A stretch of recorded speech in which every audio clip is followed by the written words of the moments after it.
السلام عليكم. شفنا كالعادة أنه هشام كوك مشهور يعني بهذا العفسة، أنه دائما لما يحاول يفتح محل يا يجيب الزوجة يا الأم يا دائما هذيك الحضور العائلي لافتتاح أي محل أو أي مطعم. هذه الخطرة كان مختلف، يعني مش مطعم ولكن دار افتتاح الحانوت نتاع ملابس الجلباب آخر طراز. كان عبارة عن هدية للزوجة تاعه.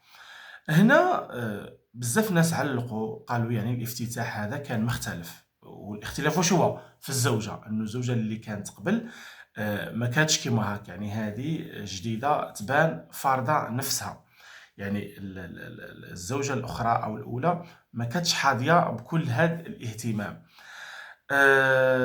المشكل وين؟ هو المشكل مش في هشام كوك أو في الافتتاح أو المشكل خطرات وين يكون الإنسان تحرم من حياته كلها عاش محروم. الإنسان هذا اللي يعيش محروم يعني طيلة حياته يرافقه تقريبا سوء الحظ. يعني القصة قصة زهر، يعني كاين ناس من صغرهم رباو عند والديهم عندهم قيمة، عندهم علموهم أنه لازم تكون عندك نتا قيمة، لازم تكون لك قيمة، عكس الناس اللي ممكن فات في القهر وفات في الحرمان وانه نرضى بالقليل ومعليش لازم نقول واه باش تمشى الامور. كاين ناس يعني من صغرها تعلموا انه يفرضوا رصانهم او يفرضوا روحهم في المجتمع.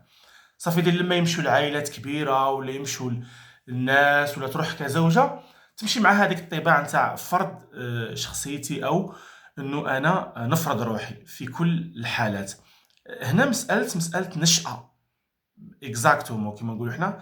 انسان كيفاش نشا، يعني دي فوا تلقاو الناس ثاني يقول لك اللي عندها الزهر من بكري، يعني ملي زاد تشوف فيه انه باين بلي هذا راح يلقى روحه.